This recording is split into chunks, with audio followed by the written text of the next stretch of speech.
Φιλήστε μου τα πόδια, βρε. Είμαι υπεράνω. Είμαι κολοφόνας του καπιταλισμού. Κορυφή της οικονομίας. Είμαι μεγιστάνας του πλούτου.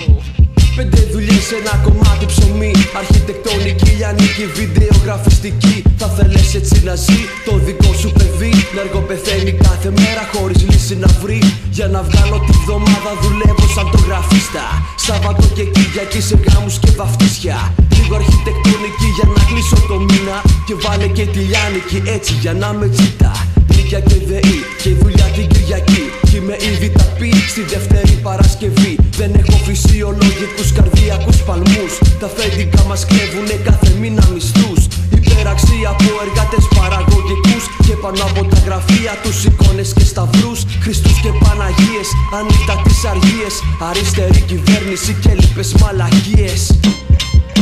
Σαν τα άλογα τα αφεντικά στα δόντια μας κοιτάνε. Κι όταν γεράσουμε πάλι στο δρόμο μας πετάνε. Δεν έχουμε δικαίωμα μόνο να μην μιλάμε. Στημένη λεμονό κουπά στο θάνατο σε πάνε. Σαν τα άλογα τα αφεντικά στα δόντια μας κοιτάνε. Κι όταν γεράσουμε πάλι στο δρόμο μας πετάνε. Δεν έχουμε δικαίωμα μόνο να μην μιλάμε. Στημένη λεμονό κουπά στο θάνατο σε πάνε.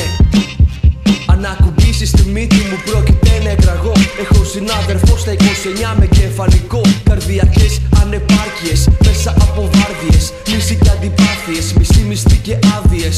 Πες μου λοιπόν σε τι κόσμο θες να ζεις. Κι αν σου αρέσει η κουλτούρα δουλικής λογικής. Έχω θέμα, γι' αυτό ραπάρω για να βάλω τέρμα. Σ' όλα τα αφεντικά που πίνουν το δικό μας αίμα. Ζόμπι, μέσα στον καπιταλισμό είναι όλοι. Δουλειά και κατανάλωση και άδειο πορτοφόλι. Στόκι, η πόλη την ύπαιθρο κατακτά. Ζούμε για να δούμε την αναρχία στην αγροτιά. Κατανάλωση, ναι, μα με δικούς μας όρους μόνο. Παράγουμε συλλογικά και το μοιράζουμε όλο. Κοινοτική συνέλευση να σπάσουμε το δόλο. Έχουμε ηθικές αξίες, κόβουμε τον νόμο. Σαν τα άλογα τα αφεντικά στα δόντια μας κοιτάνε. Κι όταν γεράσουμε πάλι στο δρόμο μας πετάνε. Δεν έχουμε δικαίωμα μόνο να μην μιλάμε. Στημένη λεμονό κουπά στο θάνατο σε πάνε. Σαν τα άλογα τα αφεντικά στα δόντια μας κοιτάνε. Κι όταν γεράσουμε πάλι στο δρόμο μας πετάνε. Δεν έχουμε δικαίωμα μόνο να μην μιλάμε. Στημένη λεμονό κουπά στο θάνατο σε πάνε.